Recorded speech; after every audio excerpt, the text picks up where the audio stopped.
सुप्रभात। मैं जगेंद्र राणा। दिव्य अवतरण, दिव्य अवतरण, यह हमारी आज की आध्यात्मिक चर्चा का विषय। संतों का मत है कि परमात्मा जब सृष्टि रचना करता है तो अन्य योनियों में असंख्यों प्राणी उपजाता है और अपने को छिपा लेता है और उन प्राणियों से कहता है कि मुझे ढूंढो। यही है उस परमात्मा का खेल। प्राणी तो अपने उस पूर्ण अंशी का अंशी है, तो उसे पाने के लिए छटपटाने लगता है और उसमें भी कोई कोई तो बहुत ही भाव विहलता से छटपटाता है। ऐसे ही छटपटाते हुए प्राणी के प्रति वो परमात्मा द्रवित हो जाता है। तब वह उस प्राणी को अपनी एक झलक दिखा देता है। उसी झलक पर दृष्टि जमाकर जीव शनै शनै परमात्मा की ओर बढ़ने लगता है और अंत में पूर्णता को प्राप्त कर लेता है और शरीर छूटने के पश्चात जन्म मृत्यु से मुक्ति पा जाता है। अब यह मुक्ति दो प्रकार की होती है। एक सावधि मुक्ति जो लय अवस्था के साधक को प्राप्त होती है। यह सावधि मुक्ति पाई हुई आत्माएं ही पूर्व जीवन मुक्त जीवात्माएं कही जाती हैं। इन पूर्व जीवन मुक्त जीवात्माओं की पहुंच अधिकतम ऊपर के 6 लोकों भू भो स्व महा जन और तप लोक तक की अवधि के आधार पर होती है। तो विलयावस्था प्राप्त आत्मा सत्यलोक में पहुंचकर उस परमात्मा में उसी प्रकार घुल मिल जाती हैं जैसे समुद्र में वर्षा की एक बूंद जो पुनः कभी भी अलग नहीं हो सकती। उसी प्रकार ये आत्मा भी पुनः कभी जन्म मृत्यु के चक्कर में नहीं पड़ती। यही है दूसरे की मुक्ति, दूसरे प्रकार की मुक्ति। जब किसी आत्मा को पुकारा अथवा स्मरण किया जाता है तो वो परमात्मा ही झंकृत होता है। उपरोक्त सावधि मुक्ति पाई हुई आत्माएं अपने से नीचे लोक के लोकों में तथा भूतल पर महासमाधि काल में रात्रि 12 बजे से 2 बजे तक तथा ब्रह्म मुहूर्त में रात्रि 2 बजे से 4 बजे तक कुल मिलाकर अर्धरात्रि में प्रातः 4 बजे तक विचरण किया करती हैं।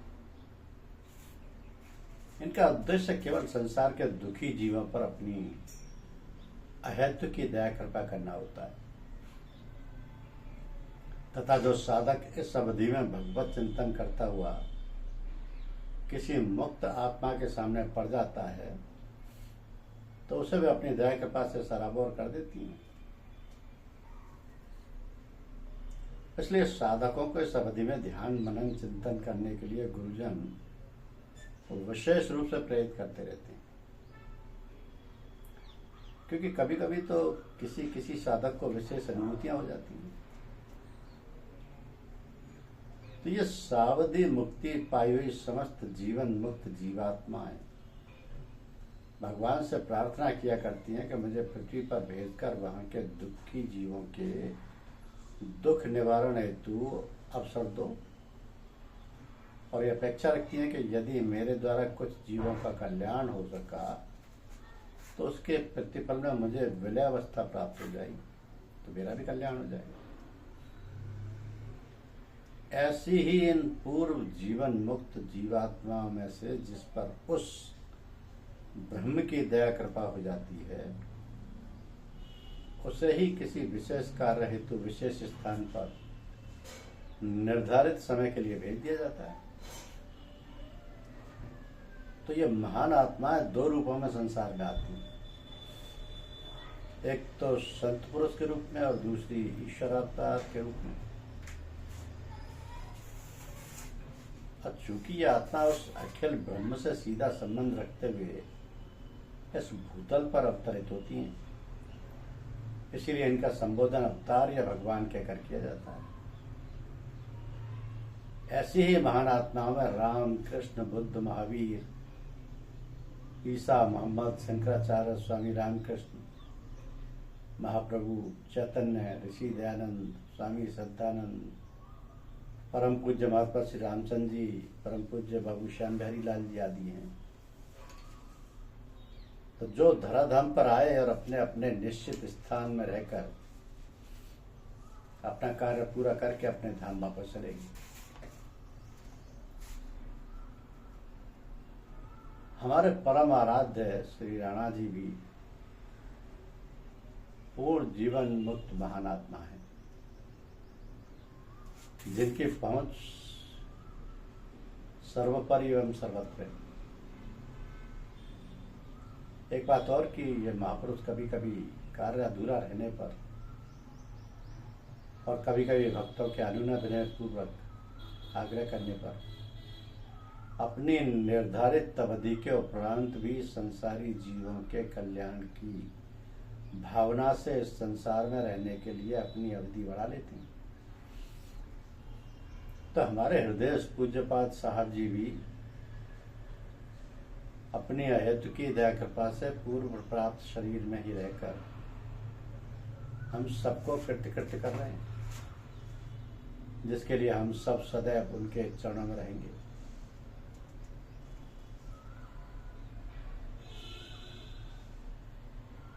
तो यही है उनका नूतन जन्म दिवस।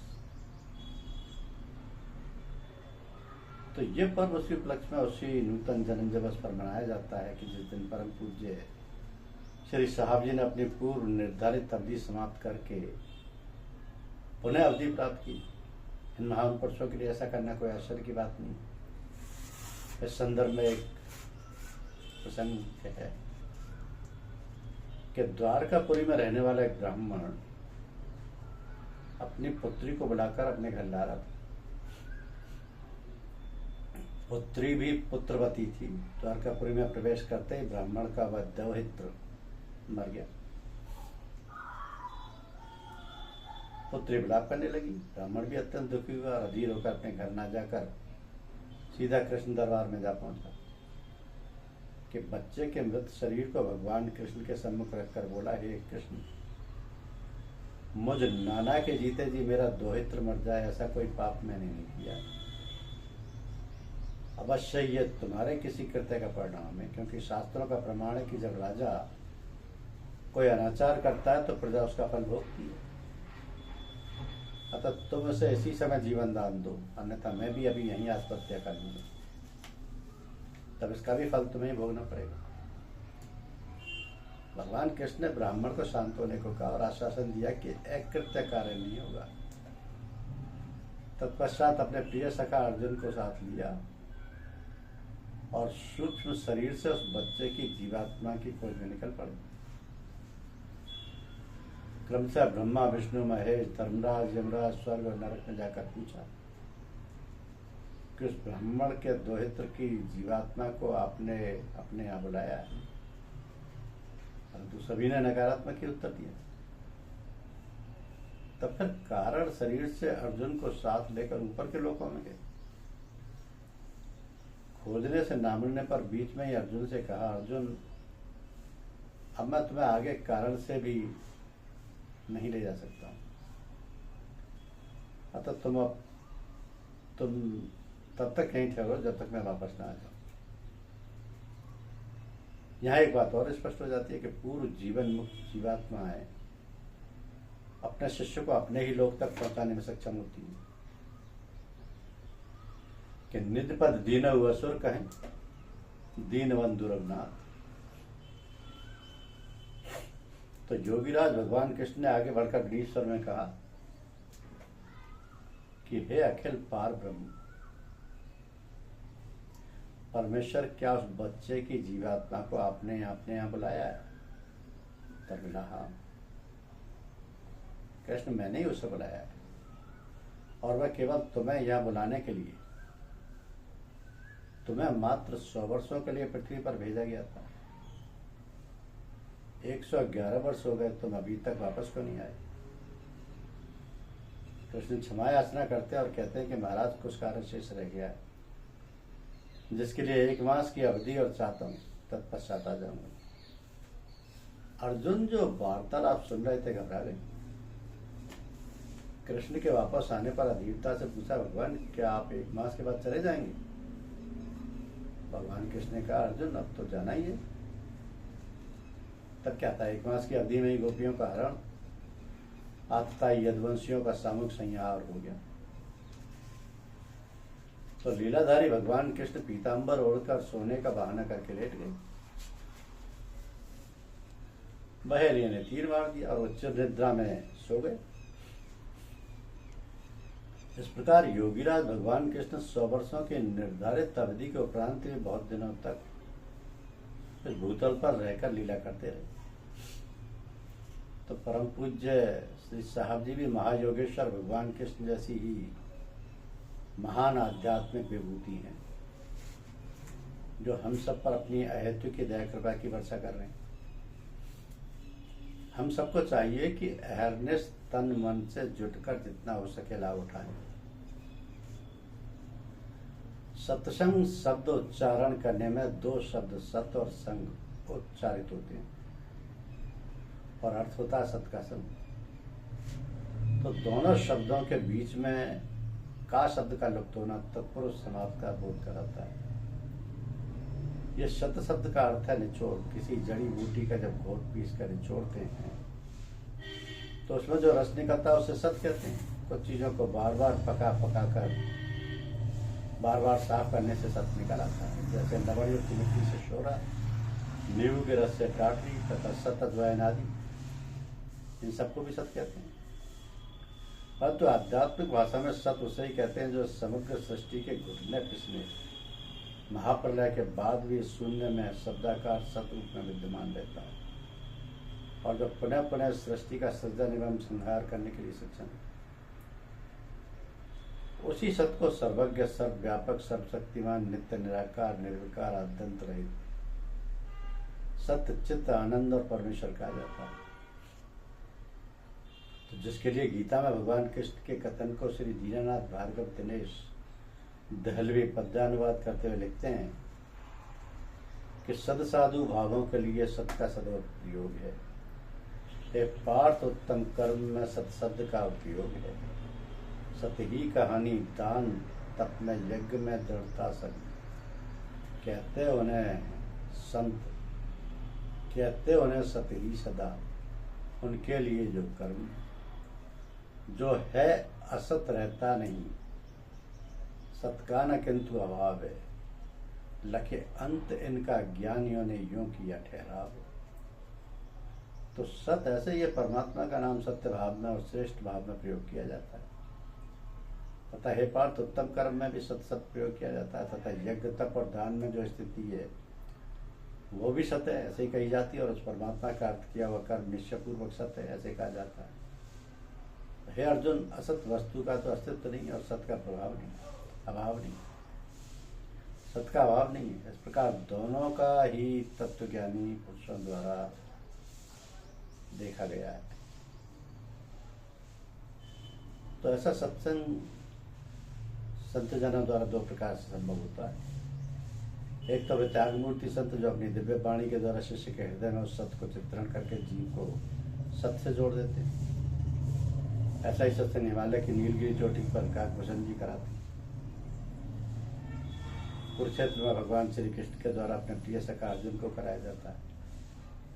महर्षि दधीच की तपस्थली गोमती नदी के तट पर स्थित नमेश में श्री सौनक सूत जी के वार्तालाप के माध्यम से 88,000 ऋषियों को कराया जाता है। दूसरे हैं तपोनिष्ठ संत जिनके मुख, कान, नाक, आँख प्रत्येक ब्रह्मचर्य से तथा उनके धारण किए हुए प्रत्येक वस्त्र व उसके प्रत्येक धागे तथा उस धागे के प्रत्येक रेशे से तथा उनके चरणों के नीचे पड़ने वाली धूल के प्रत्येक कण से सत की धार या विद्युत किरण निरंतर या अनायास निकला करती है। ऐसे संतों को अपनी वाणी का प्रयोग नहीं करना पड़ता। उनसे जो विद्युत किरण के रूप में शब्दधार निकलती है रहती है, वह अपनी एक कक्षा बनाए रहती है। उस कक्षा के बीच जो प्रवेश कर जाता है उसकी वही दशा होती है जैसे कोई सूर्य ताप से तापित घनी छाया वाले वृक्ष के नीचे पहुंच जाए।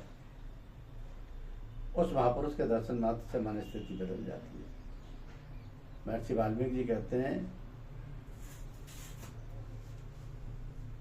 कि हमारे पूज्य साहब जी, महर्षि वाल्मीकि जी कहते हैं कि राम देख संचरित तुम्हारे, जड़मो आई बुध हो सुखारे।